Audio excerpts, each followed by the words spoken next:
the specs. So good morning, good evening, good afternoon. Welcome back to Cannon Fodder. Yeah, that's what it is, on the Easy Talk. And it's not often you get to, how can I say this, royalty on the channel. We've got royalty now. We've got John the Geezer Gooner. And we've got the original Godfather himself, El Tel. El Tel, oh yeah. How's you doing, matey? I'm good. I'm good. I'm working my way between here and Ireland. There's sometimes I'm in Ireland and sometimes here. So it's good. Nice good one. Laugh. Nice one. John the Geezer. Easy Talk. Big up, Alex, mate. Good to see you again. Yeah, all good in the hood, mate. Getting forward to Christmas. I've been down Itching today. It's a lovely little market town, and funny enough, I bumped into a lady on the market stall down there. She reckons her son done all the drawings and that on the new boards and that around the Emirates. Wow! And he's and he's a Spurs fan. Oh, I'm sorry. I don't think she was. She was a genuine lady. She worked. I was surrounded by Spurs fans today. I'll tell you, man, it was awful. I've lived with them all my life, mate. Yeah. I've lived in there, man. God, yeah. Listen, guys, let's go cracking. Let's get cracking. A little bit in reverse order. I want to talk about this guy over here. It's just getting played out, isn't it? Getting played out. John, I want to go to you first. Is there anything that Aaron can do to get back to the #1 spot? Is there anything he can do? Is there anything he can do? Yeah. Put in a good shift tomorrow, good hard shift. He's got the fan. I say he's a fan's favourite. Do you know what I mean? I say he's a fan's favourite. All he can do is get his head down and do his best. Raya, this is only my opinion. Raya is the Arsenal #1. You know, there's no question about that in my eyes. I've been a goalkeeper at a very low level. I know a lot of high level goalkeepers, coaches, and that. This #2, #1's like, yeah, it's a load of rubbish, mate. Do you know what I mean? There's only one keeper. Did Pat Jennings have a #2? Do you know what I mean? Did David Seaman have a? I mean. Did Pat Jennings have another #1? Did David Seaman have a #1? No, they didn't. Maybe give that coach a bung that plays for. Maybe give that coach a bung. You know what I mean? The Spanish coach, the Brentford one. It might be all right there. You know what I mean? Ray's obviously his favourite. I'm always going to big up Rambo. I see no difference. I don't know why he's been. I don't know why he's been stripped of it. That's the way I see it, Alex. But you know. He'll have a good game. I'm pretty sure he's going to have a good professional game tomorrow, and the fans will give him a really rapturous applause. But I don't know what more he can do because he ain't their favourite, Alex. I really don't think he can. What can he do? Save 5 penalties tomorrow or something? People go on about, there's 2 #1s. Put it this way then. If there's a final, if we get in a final, who goes in goal? Who's going to be the #1? It ain't him. It's Raya, isn't it? It's obvious, Raya. It's blatantly obvious from day one that Raya is the #1.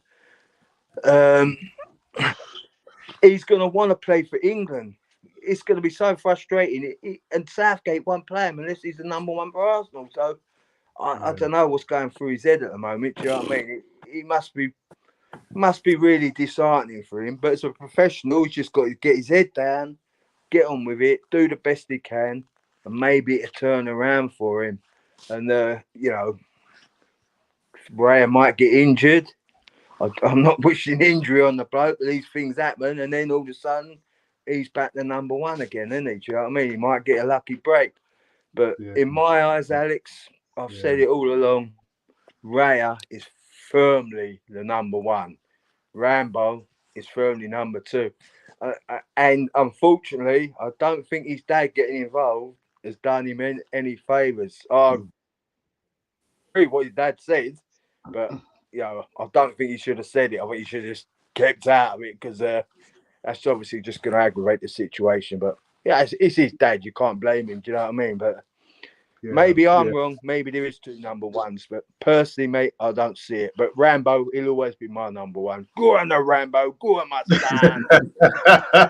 Tell thoughts, man. Well, Inaki Kanya, I think you pronounce his name, our goalkeeping coach that originally was at Brentford, came over, and he's obviously in Arteta's ear all the time, talking about this Raya. I prefer tall goalkeepers. I like Nick Pope. I like big goalkeepers. Even our Argentinian bloke who's done some stupid things in his time. I think he got involved in fighting the crowd in the Argentina Brazil match. He's a hothead, but and what he was doing with that World Cup trophy, I don't know. but I bet his wife didn't have to give him hell for that one. He was abusing it somewhere along the line. but on the bigger stage, you know. But I prefer Rambo. I think he's an honest guy. He all these little goalkeepers are fine, but they don't get the ball that is put right into the corner of the net, either high up, left or right, or low down. I like Nick Pope, as I said earlier, and he's an England goalkeeper. He's one of the trio of goalkeepers England call on a regular basis. Of course, Raya's now playing for Spain, but I don't know. It just feels like nepotism or favoritism or something. It's like, you know, I don't know. And also the other thing about Rambo is he's terribly honest. Look, he's younger than Raya, and he's very honest. He said there the other day about his lacking in concentration, and he said that's why I chat to the crowd, and you know, and it keeps my concentration going because I can't just stand there and only get 2 shots in the space of 45 minutes. And I think Arteta is a bit of a hard taskmaster. I think he sees that as an area of sort of weakness. And especially, I mean, the thing about Rambo is he's got a very open personality, you know, and I'm not sure that Arteta goes for that. I think he's, you know, he's moving on as a manager. He's learning. I don't think he'll ever make this error again, having 2 number one goalkeepers. Absolutely mad. But yeah, I prefer Rambo. I like his character. He's had a bit of a rough time at home. I know his wife lost a baby and they've now had a child, so that's great. His dad should, as John said, his dad shouldn't have touched it, but you know, he probably got, you know, doorstepped by these reporters and spoke out of turn, really. But there's not a lot to choose between Raya and Ramsdale. Maybe Raya's better with his feet, but he's a good bit older, and I'm sure Ramsdale's got a higher ceiling than him. But so little bit between the two. I think he's blotted his copybook now by talking about he struggles a little bit with concentration and all those things. And I think Arteta's a tick chart man.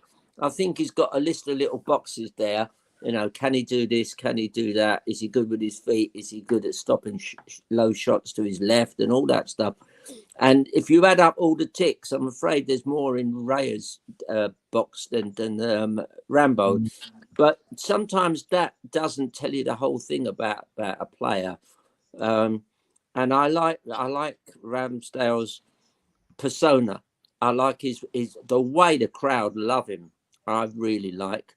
And, you know, the last short goalkeeper we had, talking about Raya, is probably Pat Jennings, who could pick the ball out the air with one hand.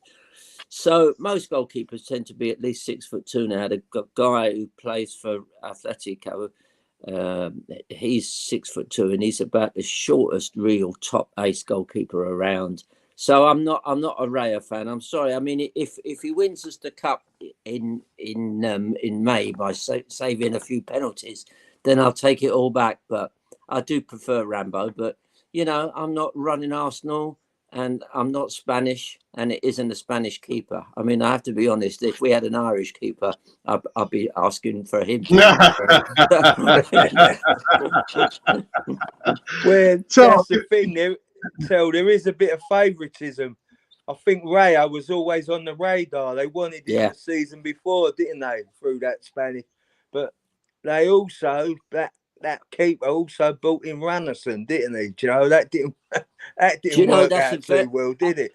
That's actually a very good point. What idiot! I remember thinking of that because when you saw Runarsson play, I remember thinking, what tick boxes are they? Is he coming up with all the ticks for? He was obviously bang average, and that's being polite for him, you know. So I don't know. I don't like Inaki Kanya. I don't know what he's doing. If you watch him on the sideline, he's always near Arteta. I mean, I don't know why he's so close to him because he's not going to affect anything when the sort of match is going. So he's just, I got a feeling that Arteta, he's obviously a young manager. He likes to have his friends around him, but I would be telling that Inaki Kanya just go into the dressing room and make yourself a cup of tea or something. Just go away for a while. I'm getting a cauliflower ear. Fellas, if it continues until the end of the season, and by that I mean, like, you know, Ramsdale, literally, there's no way he can get into any of the games in the Premier League. Would you think about he probably might need to move on to save his international career? I dread him going to Tottenham. I think he might go to Chelsea. I've read some reports about Chelsea wanting him. But if he went to Tottenham, I mean, crazy. I don't think he would. I think somebody would have a word in his shell like and say, don't go across North London. But he could well have a great career at Chelsea. And for you, John, would you? Well, on one hand, I think Rambo loves Arsenal, right? Well, he does love Arsenal. He loves the crowd. And I don't think the last thing he want to do is leave Arsenal. Do you know what I mean? I think he's come from non-league football. You know, he's worked his way through everything. He's done it the hard way. Do you know what I mean? He ain't been mollycoddled. Nor is Raya. He's done it the same way. So I can see him not wanting to go, but for his professional career, and if he wants to be England's number one, he's got to go. He's got to go because, as Tel says, the Spanish coach wants Raya as the number one, and so so does Arteta. This is facts, mate. You know, they ain't going to say it. It's the Arsenal PR, but they're both competing for the international keeper spots at the moment. He's got his one. Rambo, he ain't got his one, and it's just like anything as well. Imagine someone coming and kicking you out of your job after you've been loyal all them years, and then someone else gets your job, and they're like, "That's all right. When he's off sick, you can do what he's doing." Do you know what I mean?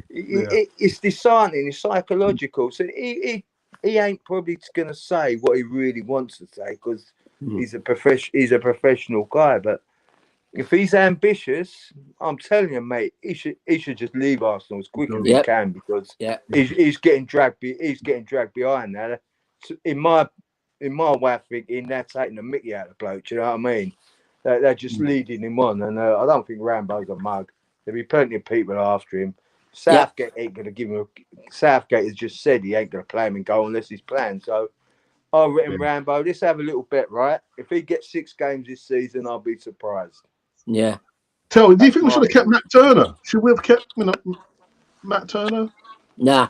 No? He weren't good enough to play for Arsenal, mate. I don't know what that was all about, to be honest with you. He always reminded me of that John Burridge. He was a bit of a roly-poly around the middle.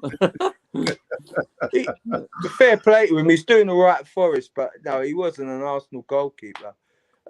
As Tel says, and I'll say this again, I've said it plenty of times on Twitter, Emi Martinez, as it stands now, is better than both of them keepers. Absolutely. I'll put my life on that. I don't care what anyone says. I'm not saying they can't get better than him, but at the moment, Martinez is the number one out of them 3. It's making me wonder whether, because of Martinez being a bit of a hothead, you know. I think that's what happened. He's a hothead, so like, see you later. He was offered he'd been at Arsenal 8 years. He was promised that he's going to get the number 1 job, and he ain't. They said, no, you've got to get in number 2 behind Leno, mate. He weren't having none of it. Ramsdale's now getting the same thing, isn't he? And Ramsdale's only been there a couple of seasons. He got him into the Champions League.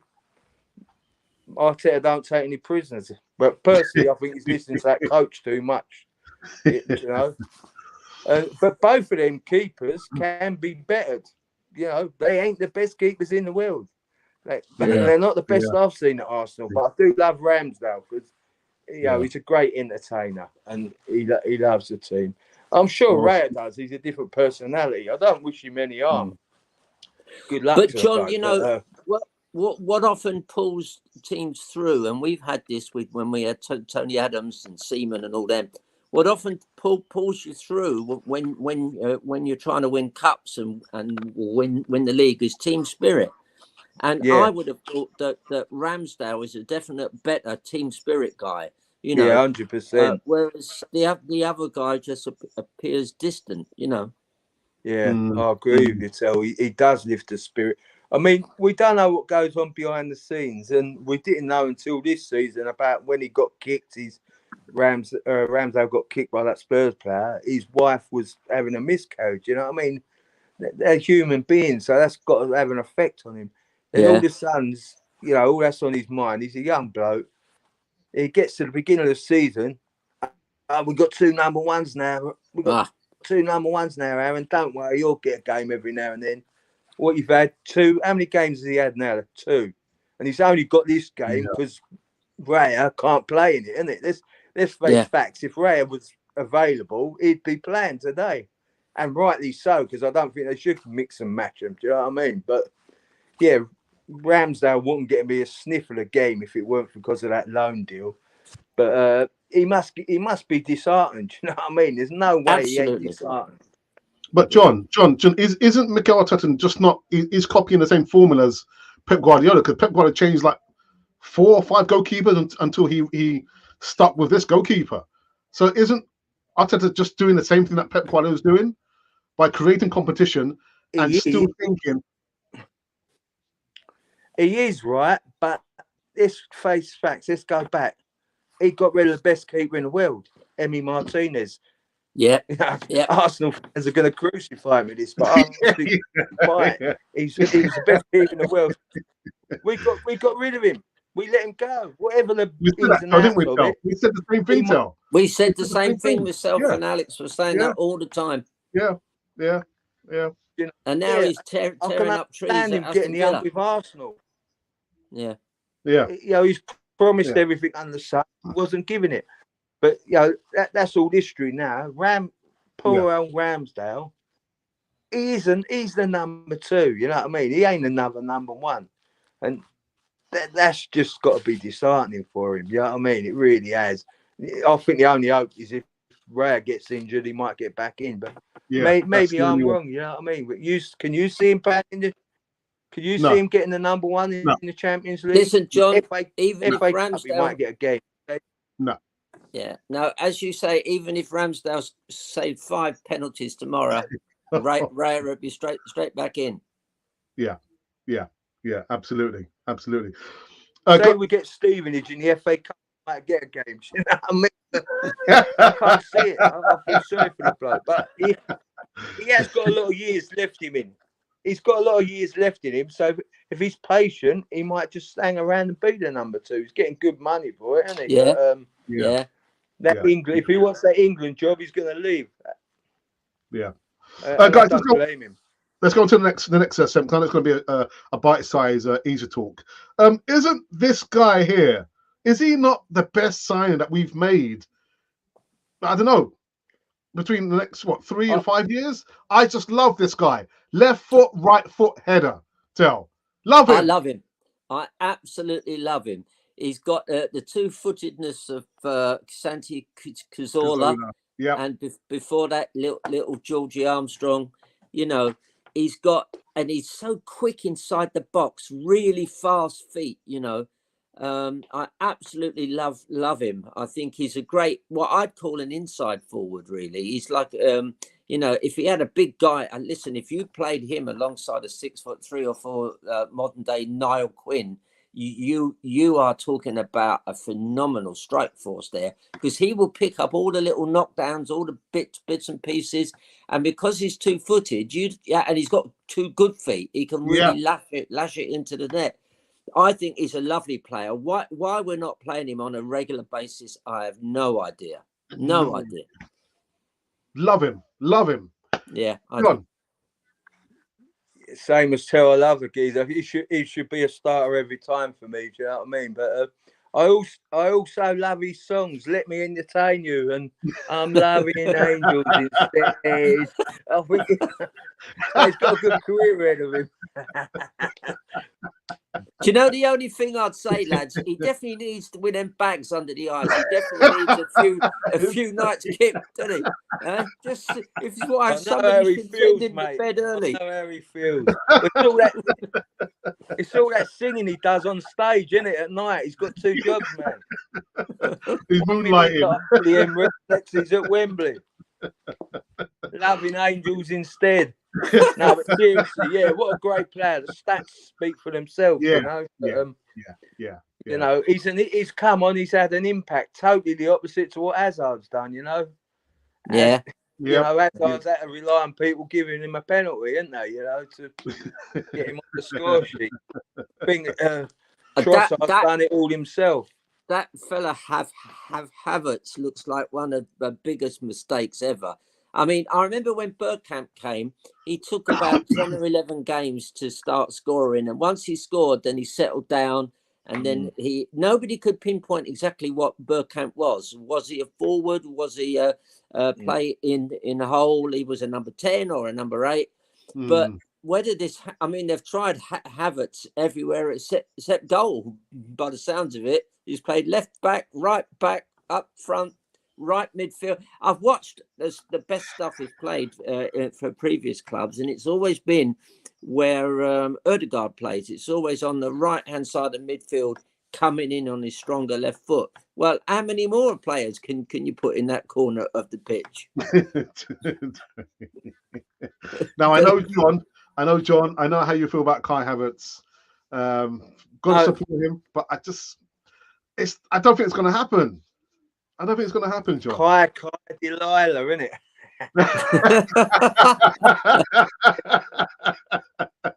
No, Alex, my point with Hazard's was just give him a chance, right? He's had a few games now. He ain't done nothing particularly wrong, but he ain't shook up no trees, is he? Do you know what I mean? No. Trossard's £5 million. 65 million.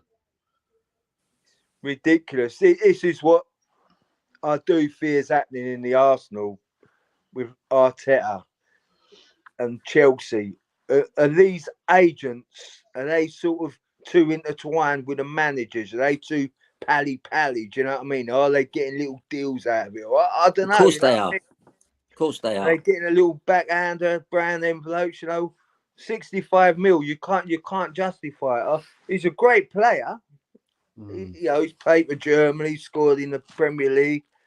But I don't know, mate. I don't know. I'm still backing him, but he's got about another 5 games to prove himself to me, and he's lucky. Why is he getting the luxury of having 5 games to prove him?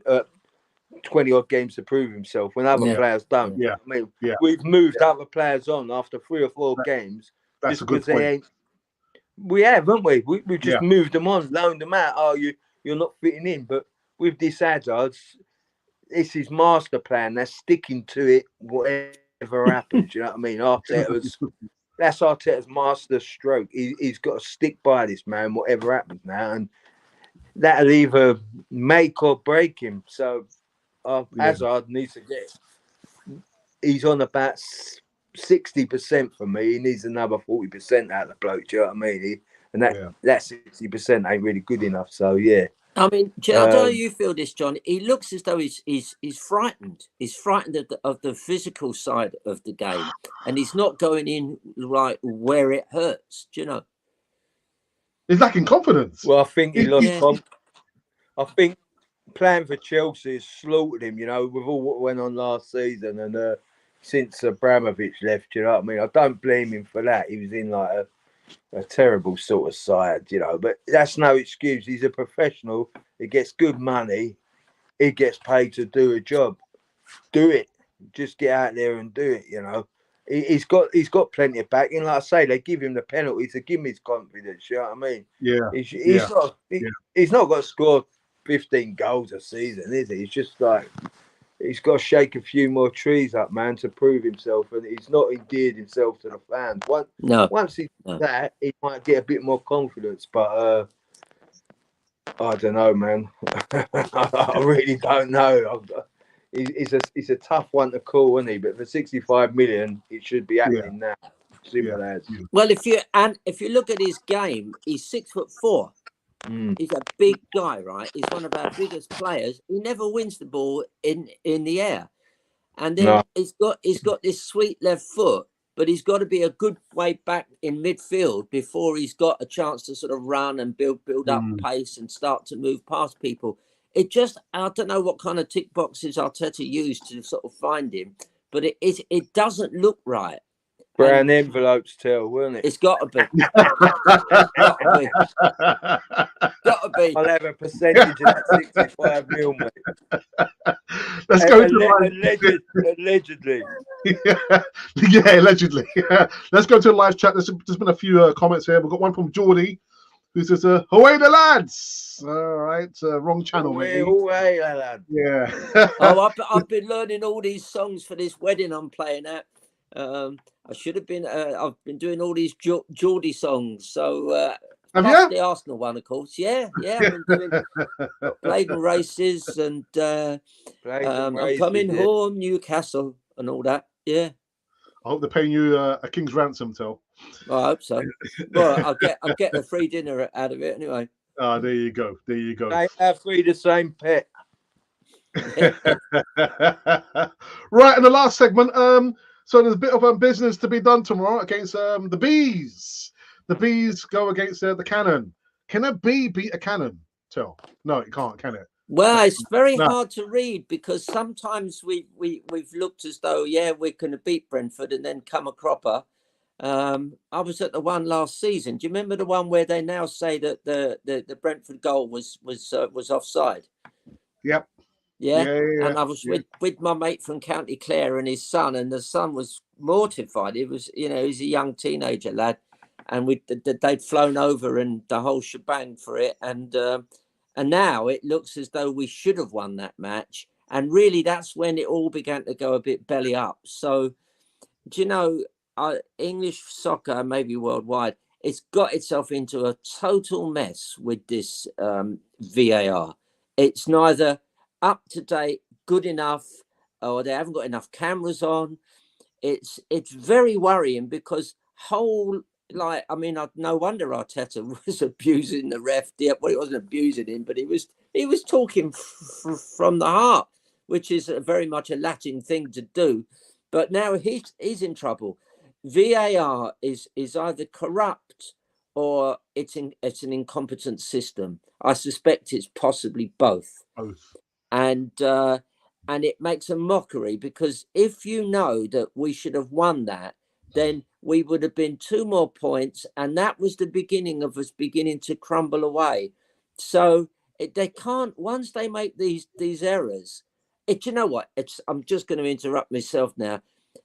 Your team scores a goal, and then you cheer, and then you go, hang on a minute, and then they check it. And 4 or 5 minutes later, you either cheer or you're fed up.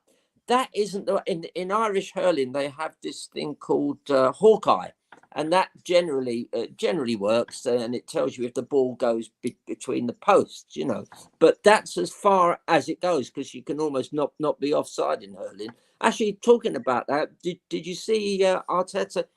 Arsene Wenger's got a new system they're thinking of trying, whereby you're still on. If you're the attacker, you're still on side until there's like a clear space between any part of your body and the defender. So that means you could play on the defender's shoulder, and you could have one leg or one arm, closer to the goal, but you still wouldn't be offside.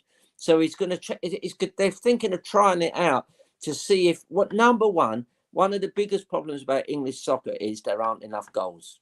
There are just not enough goals, which is why it's never fully taken off in the States. So it needs something. George Graham used to say, and there's a lot of sense in this as well. He used to say you should make the actual goals bigger, because goalkeepers back in the day when the Football Association started, if they were 5'8", they were tall. Now these guys are 6'4", 6'7", and the sort of goal, if you like, has shrunk. But they've got to do something about there not being enough goals scored, and certainly making it easier to not be offside helps. But I do worry that you can go pay serious money to go and watch these clubs, and it can be, don't tell me about a 0-0 draw being exciting. It isn't. If I talk about hurling now, if you go and see myself and Tim's team play, or any team playing hurling, there's constant scores, there's constant points. It's exciting. But but soccer currently, who was it won a match? Well, we did. We actually won the FA Cup against Manchester United, yeah, and it was a 0-0 draw. Yeah, do you remember? And we ended up winning it on penalties. I had my son beside me. He was a young lad at the time, and he hadn't worked out what the score was. I said, if Vieira scores this penalty, it's ours. Yeah. So there's something wrong with the way the sort of game is going, I think. The goalkeepers are getting bigger. The goal thereby is shrinking.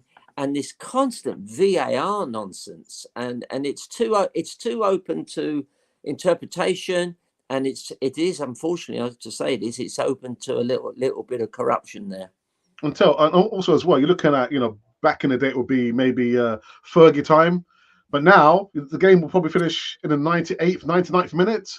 With all stoppages, looking at VAR and just one other idea, Alex. I think that's the whole idea with the TV rights people. Just prolong the game. The more the adverts get on. And seriously, that's my way of thinking. They get more of their adverts on. Do you know what I mean? The longer it goes on, all the sponsors on around the Emirates, it's more airtime. I think they get a lot of money for it. The more airtime them sponsors get, they get so much money for it. It's unbelievable. But it's dragging on. I don't think. For me, that's killed the game. I'll go and watch John, it. I don't think football as a spectacle has improved. I was talking to these lads today, funny enough, Spurs fans, and I said when I was young, I'd be going off to QPR, see QPR play. I'd go off to Fulham. I know Alex has a soft spot for Fulham. And you'd go to different grounds. Dare I say it, I'd go up to White Hart Lane. A mate of mine was a Southampton supporter, and we'd always go off to see Southampton play if they're in any part of London. And West Ham, I mean, all of us went to see West Ham play, whether they're playing Arsenal or someone else. All that's gone. All that's gone because they've hyped the game up so much that they've got massive crowds, but the spectacle hasn't improved. It's the same. I remember when I was in the West End, and if you've got a season ticket, you get a ticket for almost all the games, and I'm up there after a hard work that day, up at the crack of dawn, and I'm up there, and after the match I thought, you know what, I'll chill off with a quick pint of beer. And I went out because they chuck you out of your seat pretty quickly, and I went and got a pint. And I'm standing there on a December night, freezing cold, with a cold pint, nowhere to sit. And there was two or three other blokes there. And I'm going, this ain't fun, is it? They said, no, it's not. Mad. But so it's designed that way, isn't it? It's designed that way, not to be cozy and homely, you know what I mean? But just one other thing about VAR. The one complaint I hear is that the people behind VAR have never played the game. So they don't know what the hell's going on. Yeah. So I don't think they even watch the game, do they? I don't know what they do, but they definitely ain't watching it. Yeah.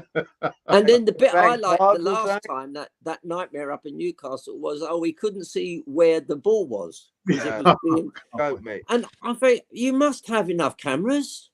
Surely get three more. Are you short of dosh? No, because Newcastle we can all see it at home. They can't see it in a room between four of them. But like Tel says, it's either corrupt or something else. Allegedly, it's corrupt. Allegedly. Tel, Well, here's a question. Here's a question here for you, Tel. It's coming from the assembly. It says, Oh. Tel, do you think that the players have progressed, but the game hasn't? Maybe, as you suggested, the pitch needs to be made bigger as the players are fitter and stronger. Well, I think the players are obviously much fitter, much fitter. So therefore, they're faster. But no, in terms of skill, we had some phenomenally skillful players at Arsenal over the years. Going back to when I first started watching them with Geordie Armstrong, all those boys, Charlie George, Ray Kennedy. And then later on, we had, as the years went by, Tony Woodcock, we had some great skillful players. And then we had some big guys at the back. So I don't know, they won't be making the pitches bigger because it would cost clubs too much. Because you'd have to lose seating, and it's all about getting bums on seats, I suppose. But that I think they ought to find a way of making it easier for goals to be scored, make it a better spectacle, And this business, can I just say this, because this really annoys me. When a corner's coming over, everybody's pulling at people's shirts. Yeah, they've all got fistfuls of some bloke's shirt, and poor old Dennis Bergkamp suffered from that all the time. And I used to joke to people around me, he should be kitted out with a paper shirt, so that if anybody grabs him, they're left holding a piece of paper. He wouldn't have a shirt left though. Tattoo the shirts on. Didn't you see the photograph of Tierney? And he had his shirt all ripped. He's got half his chest shown. Or they could do what them women fans do. They spray their shirt on, don't they, and walk around the Emirates Stadium with them on. I don't know about that one. I've seen it, yeah. I think you're watching different videos there. No, she's very popular now. She goes to all the games. She spray paints the shirt on and walks around the stadium. Really? Yeah. I'll have to get that season ticket back. I think it has boosted a few, yeah. That if you got a cold night, that would certainly warm you up a bit. Maybe that's what the men need to do. Anyway, just a couple more. It goes on to say, controversy sells. VAR will be ironed out, and something else will be the problem, chaps. Do you know, that's so true. And I used to, when I was going into work by tube, I'd get the newspaper, the free one, and I'd never read the front because that's all baloney. And I'd just start reading the soccer reports. And very few of them actually mention anything about the actual soccer, about the tactics and all that stuff. It's all about controversy, this, controversy that, should that goal have been allowed and all that. And now they'll say Ramsdale's dad's getting involved in something. So I think he's right. I think the assembled is right. It's all about controversy. I used to buy when I was working professionally in bands, and I'd buy all the music press stuff. But it's the same thing. They don't talk about the notes people are playing. They just go, do you know, Eric Clapton's got a new wife, and so they're telling you everything except the actual thing itself. And this guy is exactly right, or lady. The assembled, it's all about controversy. Stop that stuff. This is what I'm saying, right? This VAR, PGMO, it's created a little sub-industry, like yours, that controversy. You've got that ref watch that ain't worth two bob. Then you've got all these clips going on TikTok and Twitter, all like clickbait stuff. Do you know what I mean? And then it's all going on TalkSport. They're talking more about the VAR decisions than they are about the actual game. You know what I mean?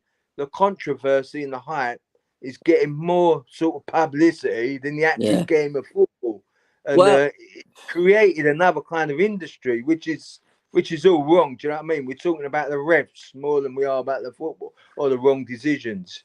So, I'll tell you, I was round at my mate Tim's there in Ireland, and I was watching an Arsenal match, and Gary Neville was commentating, and it wasn't against Man United, and Arsenal scored, and you could hear Neville go, "Oh no." So, so he's not even neutral. Do you know? So that's the wrong thing. Most of them pundits ain't neutral, and they make it blatantly obvious. That's all wrong, because the old commentators, you never knew they supported, did you? Yeah. Should I tell you my quick you never knew QPR they story? supported, did you? They never took sides. They just got on with the commentating. Shall I tell you, talking about not being neutral, my QPR story? We were playing QPR many years ago when Roy Wegley was their centre forward, and I had a good mate who was a journalist for a London newspaper called the London Irish News, and he was a QPR fan. He said, "Tell, do you fancy coming up and sitting in the press box at QPR?" He said, "It's free." I said, yeah, all right, Nick, I'll give it a go. So he picked me up, drove up to the ground, and I said, how do I get in? He said, I've got a press pass, just keep close behind me. So I kept close behind him, in we went. And in those days, it wasn't sort of, it's not very salubrious now, but it was just a kind of a piece of wooden board across, and you just sat down and you could put, you could write on it. You could write on a piece of paper there. And I said to Nicky, my mate, I said, listen, I'm not a journalist. I've got nothing to write on. He said, if they look at you funny, just take out a piece of paper and start scribbling on it. So this was like, we were laughing. Anyway, who's behind me but Johnny Hollins, right? He's a journalist at this stage. Roy Wegley goes and scores an absolute worldie. Hits the bar from about 35 yards and straight into the Arsenal net. And then Arsenal score 3.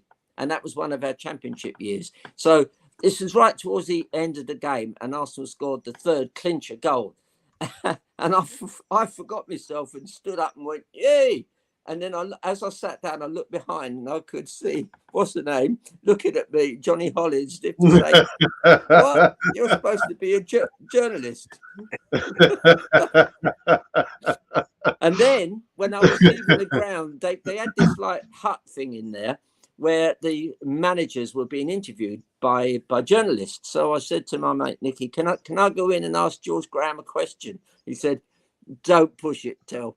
But lads, I mean, we talk about VAR, but hasn't there always been controversy with or without VAR? I mean, there's always been controversy, hasn't there? Oh yeah, always. Yeah, but it's highlighted now on social media. They've got so many different medias, and it's highlighted. And as I say, Alex, it's become a kind of a sub sort of form of entertainment. It's fans love to moan about it, but I think the social media side of it loves it. That's why I don't think they'll ever reform the VAR, because it's making a lot of money. Do you know what I mean? If someone had a good look into it, all these extra minutes, how much money these firms sponsors are making out of it, I'll bet there's a good few. That's true. That's a good point, John. That's a really good point, actually. Honestly,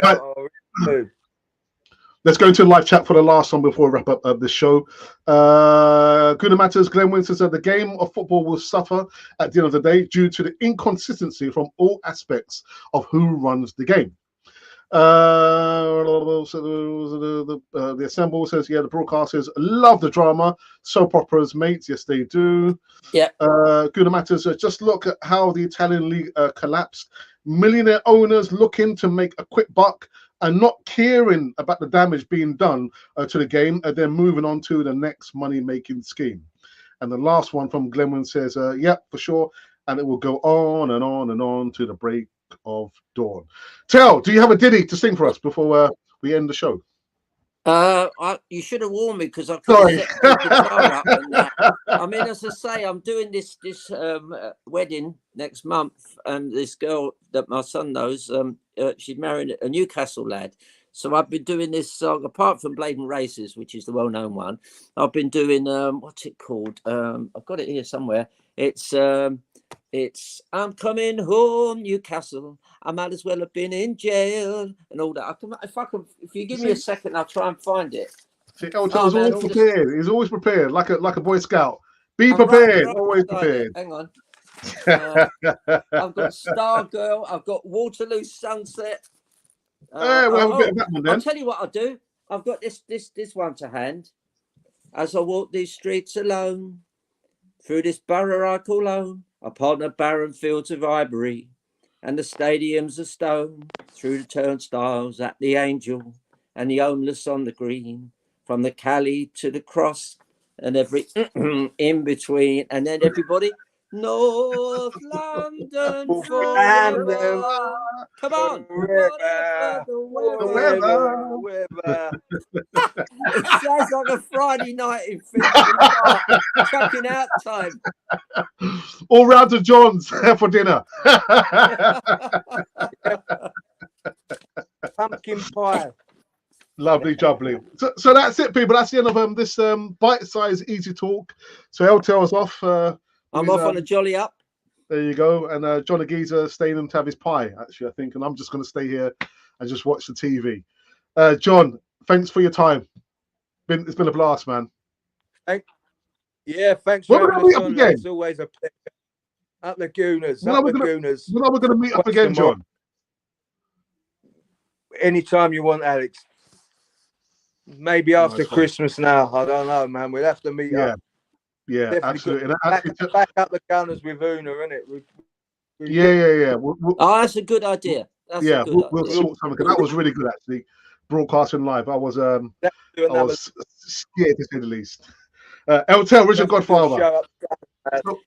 Yeah, it was good. It's good. My mate Tony, I've got a mate called. Actually, I've got two mates who live in the flats above the Arsenal Museum, and my mate Tony is one of them. And he said to me, "Where are you gonna watch the match tomorrow?" So I expect to be in some hostelry somewhere watching it along the Holloway Road or somewhere.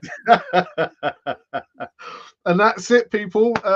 You will see me. Maybe I might be doing an instant post-game reaction tomorrow. But from this easy talk here and from the Lighty lads, that's it. That's the end.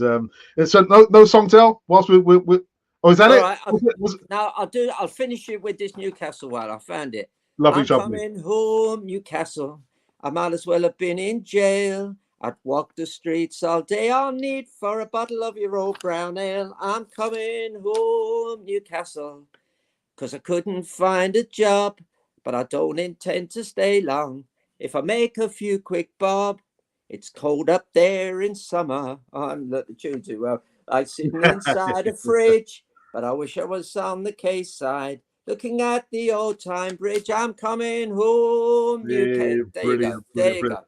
Anyway, guys, this has been Cannon Fodder, the channel for Arsenal fans all over this world. Away the lad! Danny boy! Danny boy!